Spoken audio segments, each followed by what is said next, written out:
Now, obviously, the thing that's going to matter most when it comes to your concealed carry is going to be shot placement. If you don't hit them somewhere that's going to kill them, well, they ain't going to die. But if you're close, that's when it can matter with some very good defensive rounds. Point is, we're going to be testing using ballistics gelatin, using ballistics dummies, and chronographing with some of the most common pistols, how these rounds are going to actually perform. With all that being said, talk is cheap. Now, not only are we testing these rounds to the utmost, but we have a $400,000 Phantom camera, which is probably why we're in the red also, but it gives us the coolest footage, and we can very much so visualize to the entirety of the wound track what that round is going to do in ballistics gelatin, which is not a good approximation of human tissue, but rather is showing you the performance of each round in a controllable medium. Now, before we do that, we're going to be chronoing every single one of those rounds because, quite frankly, companies do weird stuff when it comes to chronoing. Let's take a look at some of the rounds that we're going to be using today. Yeah. Buy this almost everywhere, and we're going to see how it performs to some of the,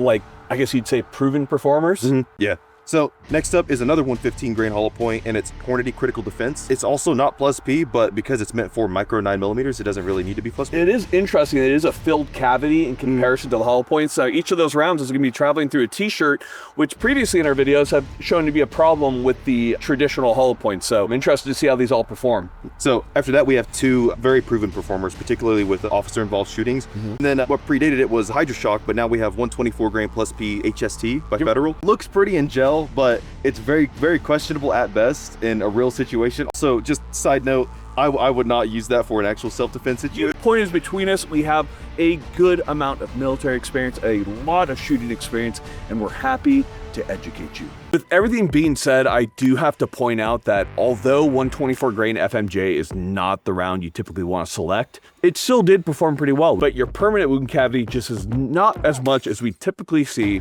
from a more specifically designed self-defense round. I would say this is our first really good performer that we saw in the rounds that we've shot. As you can see with our permanent wound cavity, we have a really good permanent wound cavity. We have bits of the t-shirt, that's that black material in there.